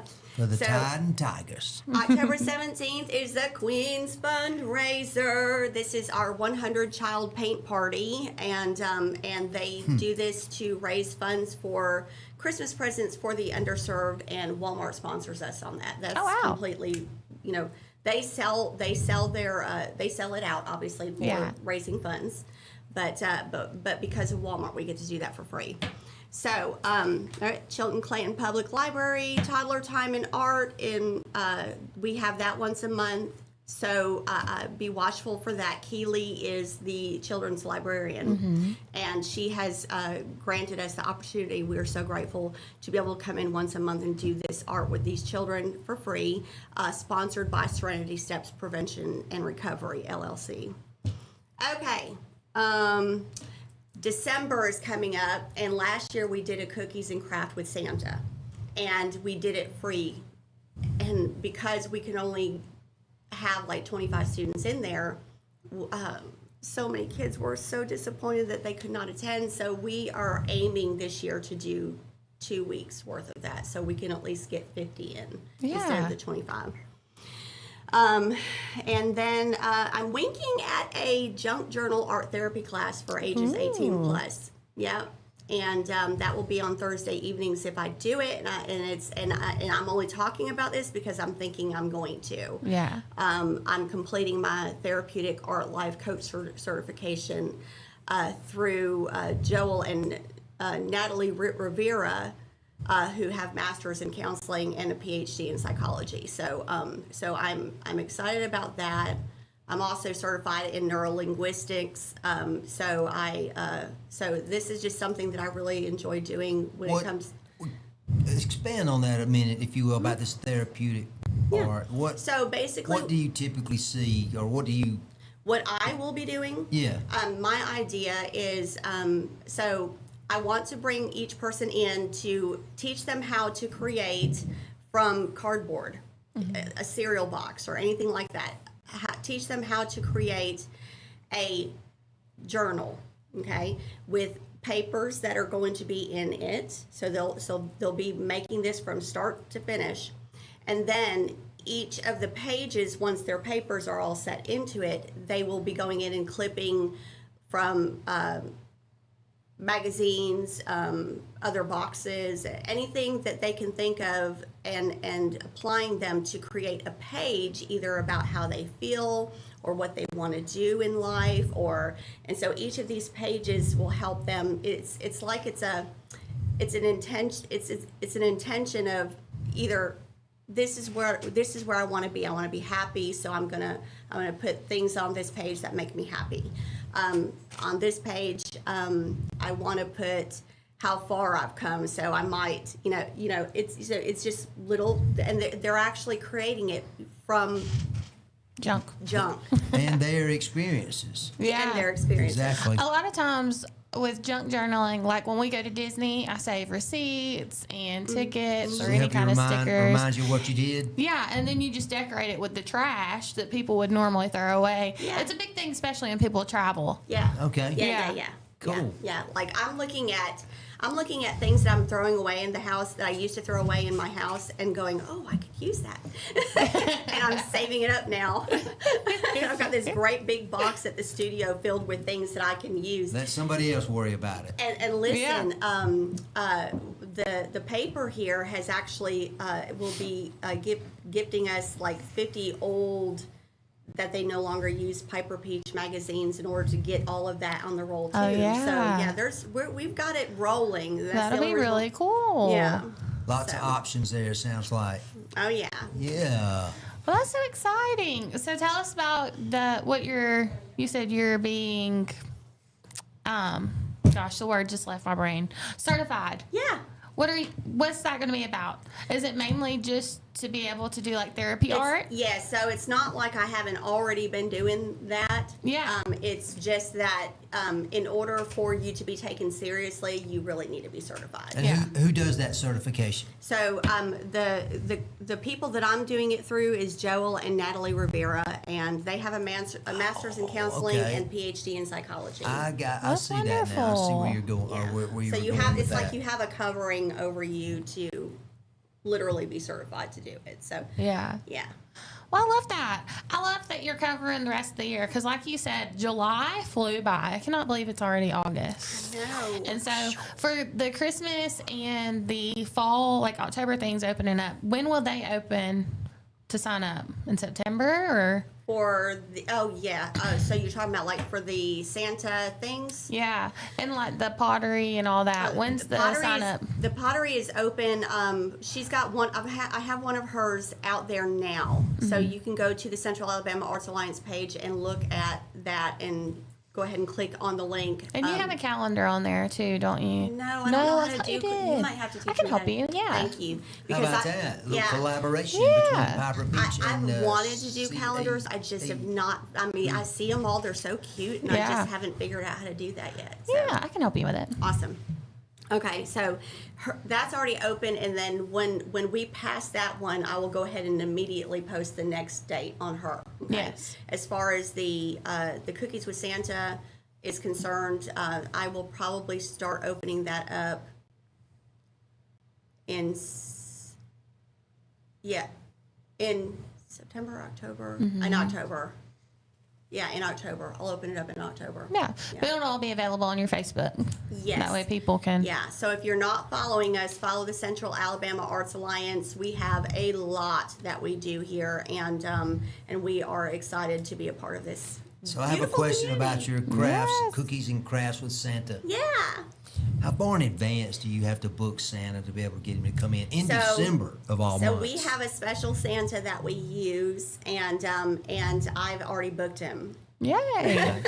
He's- A so Santa helper. He's certainly going to be there. Yes. Well, how about that? Yes, yes. Well, that'll be a crowd. That'll draw a crowd right there. Yeah. Well, you said that you had turned children away from that last year. Yeah. I hate that. It broke I my could tell. heart. I could tell it really bothered you. Yeah. And you say you're looking for sponsors for that program. So we are actually applying for a grant for that one, I see. so that it can be completely free to all of the children. So yeah, it was free last year too. That's so good. Fantastic. Well, everyone definitely check out, and it's the Central Alabama Art Alliance Yes. on Facebook. Yes.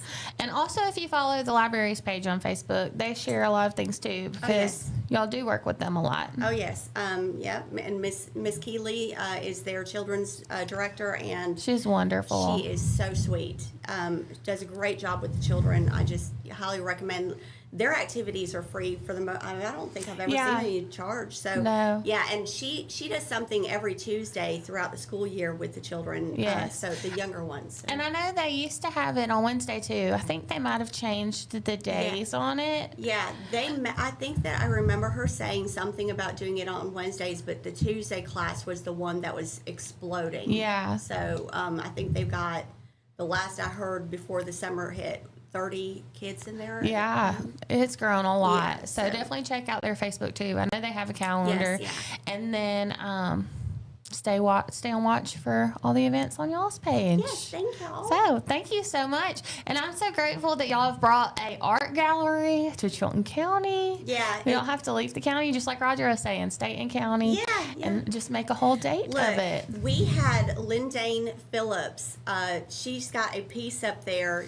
If you have seen I loaded up all of the artwork. You can see it on our page, but it's better to go look at it because in person it's just completely different. But Yes. it's just, you'll appreciate it more.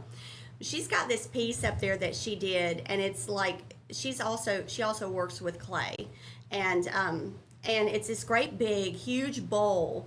And around it's like like either a dirt hole or a watering hole. And around it, she's got all of these little children sitting and playing, and little puppies down in the hole. And Aw. if you spin it around, there's more standing behind the hole, and it's just Yeah. the cutest thing. Yeah, That sounds like fun. That's you so have cool. to go. You have to go see it. And Lindane Phillips is also a very well-known Central Alabama artist. I've Yeah. heard that name. Yep. Well, thank you so much, Deanna. Thank you. And if y'all are interested, again, check out Central Alabama Art Alliance for everything coming up. There's something for all ages. Yes, there is. Yes. Well, we're going to go to break really quick. It's 7:41, so we're getting ready to wrap it up. Go grab you another cup of coffee. You're getting another bottle of water because it's going to be a hot one today. So we'll be back after a word from our sponsors. You've been tuning in to Morning Mayhem.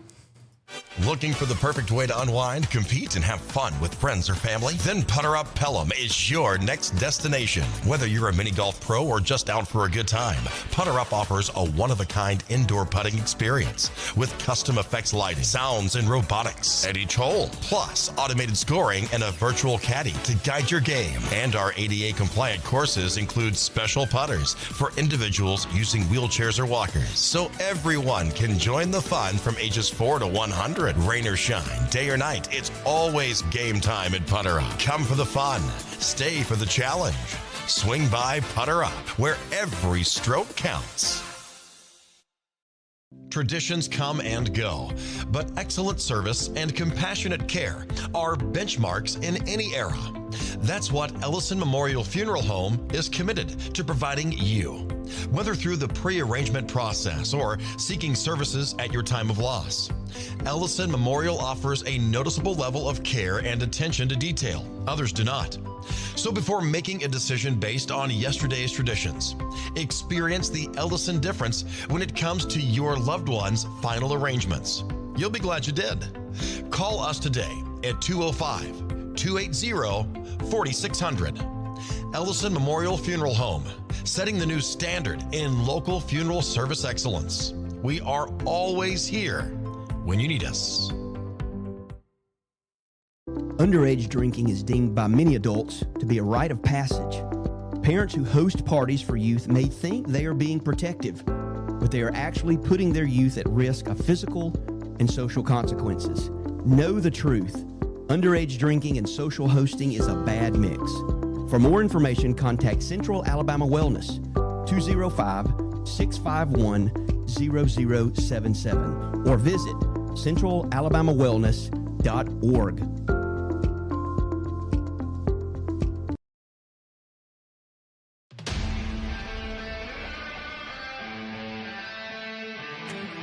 There's a pride that comes from employing over 6,000 people in America. Welding, fabricating, assembling with local and global parts. Delivering a machine just right for you. Japanese engineering meets American ingenuity that builds on our 50-year legacy of quality, reliability, and durability that makes us the #1 selling compact tractor in the U.S. These aren't just machines. This is a way of life. And that's why Kubota is investing hundreds of millions right here at home. Because we won't settle on what was good enough yesterday. We're innovating with inspiration from the hard-working men and women that proudly sit on our equipment every day. So you can be sure that every one of us have you in mind when a machine or implement comes down that line. We know how hard you work. We'll do the same. This is Kubota.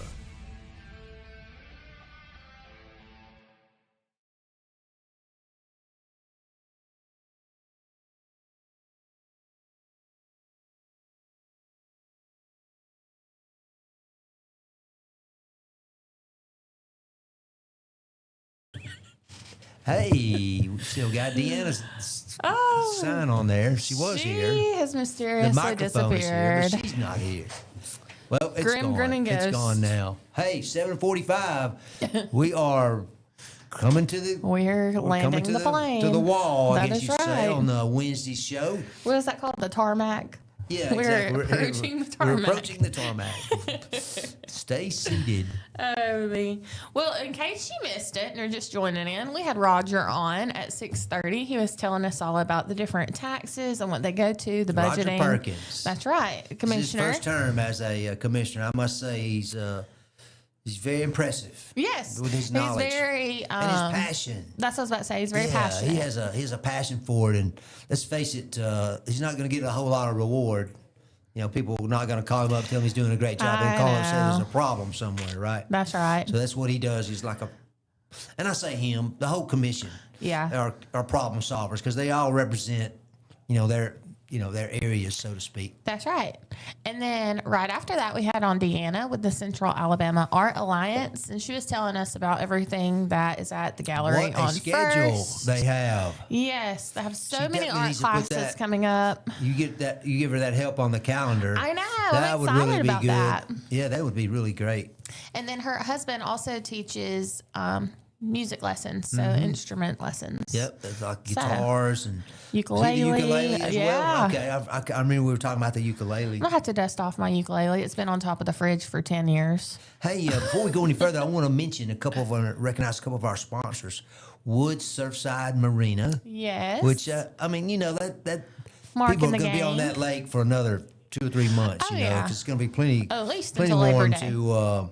to swim. So if you need any boating needs or storage needs or anything like that, contact them. Absolutely. They're in Cropwell, which is a little bit below Pell City, That's right. right on the Coosa River, and work out anytime. Yes. Yes, right here in South Clanton. That's right. You can work out anytime. Thank It's you, open guys. 24/7. Appreciate you both.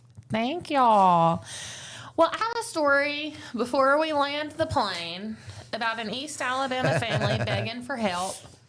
A family in Auburn has lost their beloved pet African sulcata tortoise. Oh, a tortoise. Okay. A tortoise. What's the word? Let me Sulc- see it. it may be sulcata. Ooh, don't know that one. He apparently wandered nearly 4 miles from their home before disappearing, which, how do they know he went 4 miles? I wonder if they had a The tracker home's on here him. and they found him 4 miles away, I haven't guess. You found reckon? him. Oh, So I don't know. But his name I'm is sorry. Squirtle. He's 5 years old. He weighs about 30 pounds, and he has been missing since July the 13th. So it says the family recently learned that Squirtle was spotted close to the home on July 20th, where he reportedly caused a traffic backup. he's crossing the road. He was crossing the road. A video was posted on social media showing several people moving him out of the roadway during a rainstorm. Man, if they just knew. I know, and it said that by the time the family learned about the sighting and arrived, he had already Vamoosed. vamoosed. Yep. He had made his way on wherever he's going. What was it? Didn't you have the story about turtles not too long ago about they're going a certain direction when you see them crossing the road? Yes, but I don't know if you don't put them tortoise- back on the side of the road from where they were coming because they're Yeah. just going to cross it right back. You put them on the other side. That's Which right. makes perfect sense. And I think about because I literally have stopped. I know 3 or 4 times. Yeah. And moved a turtle. Me too. And I'm trying to remember, did I move them back or did I move them forward? I don't remember. I wonder if it's the same for tortoises. I've got a friend of mine, a friend of ours that posts. She has a tortoise, and I've watched that thing for 2 or 3 years on Facebook grow up. And she feeds it lettuce, and she'll put a video on there. Yeah. I forget the tortoise's name. I should remember it.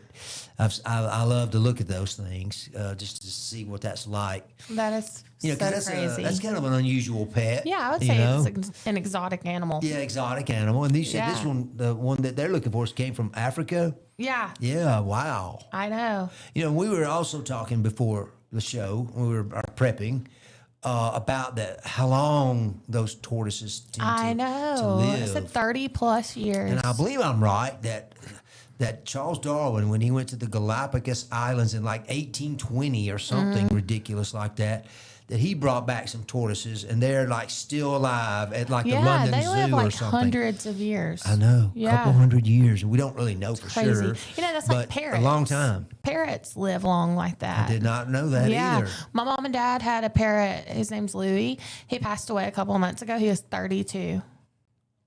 Man, Yeah, I always say that I was a middle child because they had him before I was born.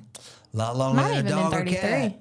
I know. I know it. But it does say that the family thinks that whoever moved, the strangers that moved Squirtle, were trying to do the right thing, but they may not have realized that he was someone's pet. That There we go I'm again. so sick We're of this. In the dark. I'm giving up. Ben, Get in here. Got a job to do. this is the 3rd time today. Okay. We'll have a And meeting. you're not in here to post the picture of the turtle I sent you. We'll have a Well, we're have a done with the meeting story about now, this so don't worry about it. afterwards. Well, maybe we But won't. anyway, they said that their 3-year-old son and their nephew missed their tortoise very much. So I if you're in bet. the Auburn area, break for tortoise. Maybe that tortoise I'm talking about is named Lige or something like that. Seem like I don't know what that means. Lige. Somehow that sticks in my mind, but I could be totally wrong. Yeah, Deason, he's on a pig kick. Oh, he wants a pig. He wants a pig.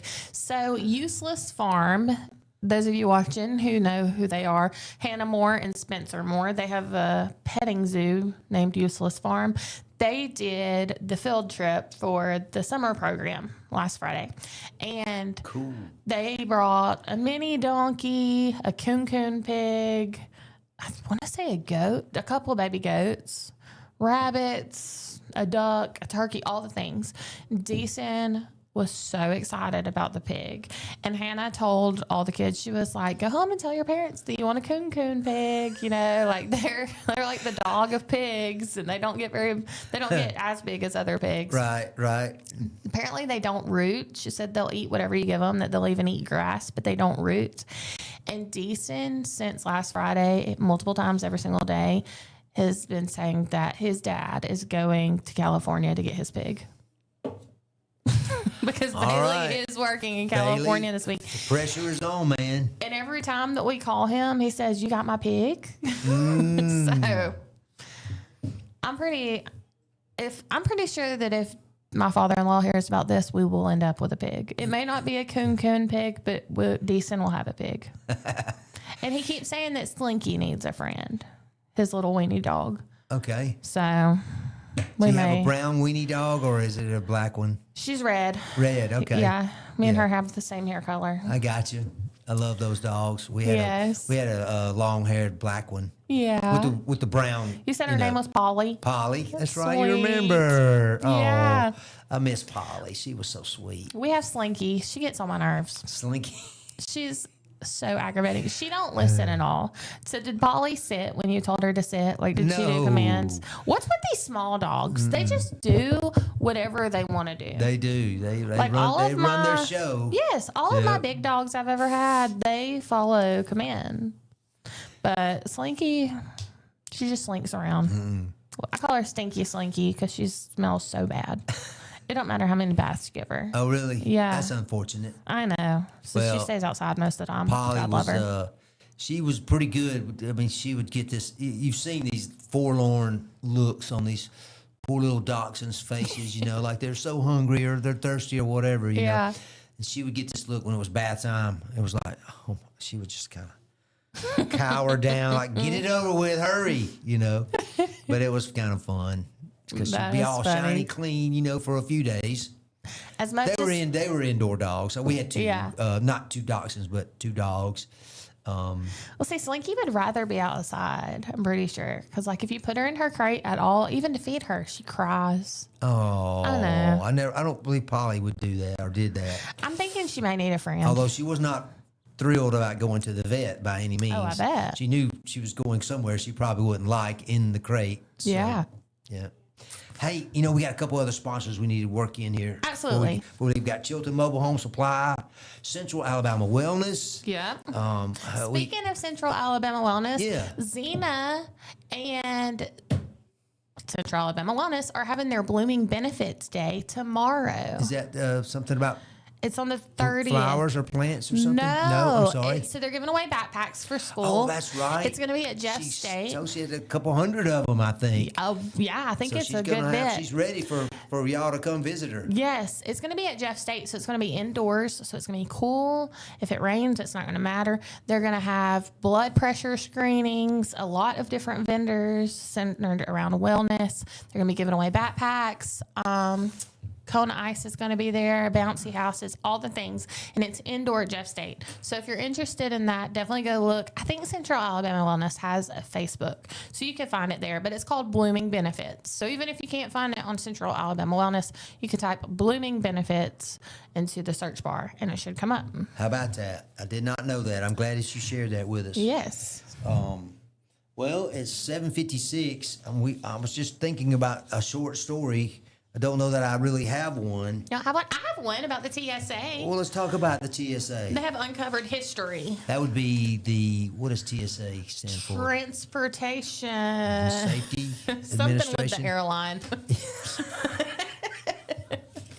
They're the ones you had to go through to get to your plane, get to your gate. So the Gulf Shores TSA have given a new meaning to uncovering history. Stashed inside a passenger's check-in luggage at the International Airport in Gulf Shores, Alabama, on July 18th was what the TSA described as large, opaque medicine balls. You know what a medicine ball is? Yes. That you exercise with? Yes. Okay, so good. when I was like I'm Deacon's impressed. age, my grandma had some, and I used to put her bra on and put them in there and pretend that I was well endowed. Well, that's But that's the only reason that I might know. be let's see what TMI is that what that is? I was young. Yeah, there you go. I was looking up to the ladies of my family. Anyway, back to the story. I mean, the medicine balls I've seen, Taylor, are quite large. These so were that very would have been, small and squishy. Okay. They were probably like 2-pound medicine balls, Okay, I would have to gotcha. guess. Well, they could pass for For Go sure. ahead. What about the story? So, I digress. after a closer look, they uncovered 5 small cannonballs I read wrapped that. in paper towels that had been stolen from Fort Morgan.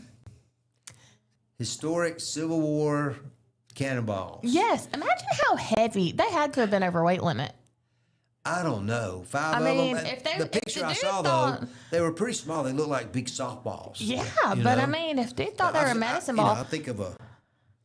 I mean, you don't think they were probably 5 to 10 pounds each, Oh yeah, probably if not were. more? Yeah. I mean, isn't Which I 50 guess they were pounds- probably checking their 50 luggage. pounds is the limit But yeah. without having to pay a surcharge or something. So I wonder, did they like leave some of their stuff behind to take these? It's possible. I mean, who would thought that was a good idea? I don't know. To take them from I think it's a state park, right? Isn't that a I state believe park? so. Yeah. I mean, you have to go It's a through. historical site. Oh yes, I mean, So- yes, right there at the tip on the what would that be? The eastern side of Mobile Yeah. Bay, right there where Admiral Farragut issued his famous order Yep.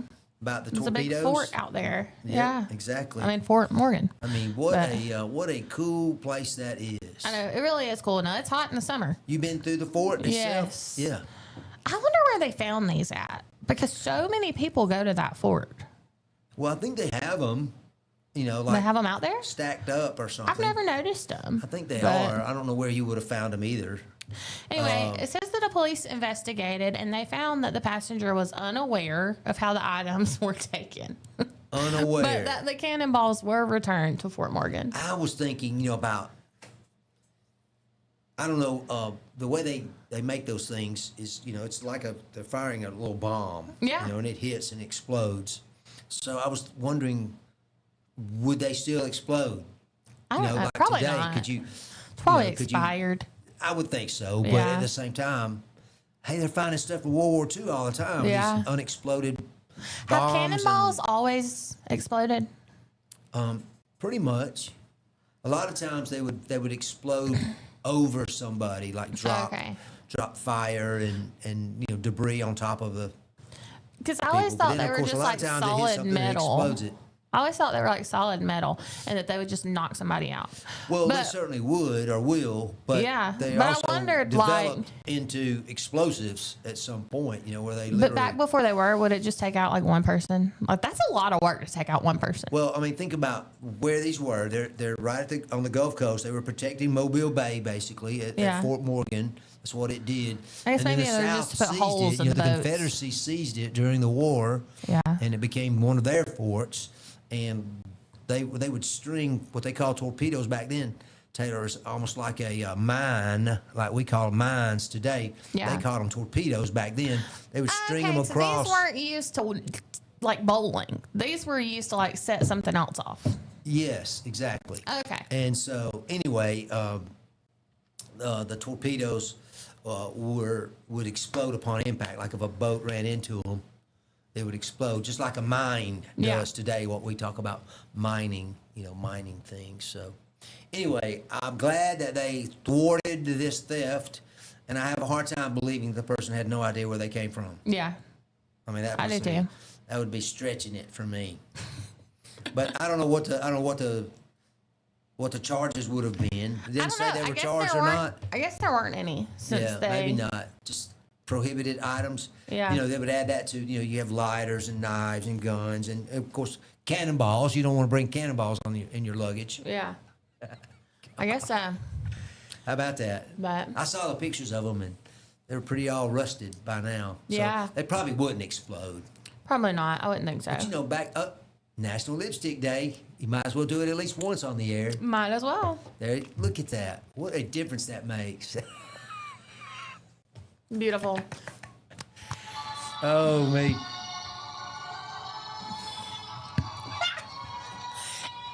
Wrap it up, huh? Wrap it up in case you cannot read or it may be backwards. We have a wrap it up button now. So it's 8:02. And tell me why you have that button. I got this for Baden so he'd quit flapping the red paper at us all the time. Oh, I thought it was for me. When you talk about Mike's political stories, I think you Oh, mentioned. yeah. I did say that I was going to press it during the politics. Exactly. It's like, okay, you're going too long.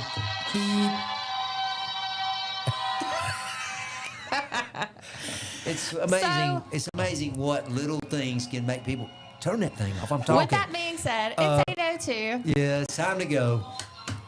And I'm going to close it out. It's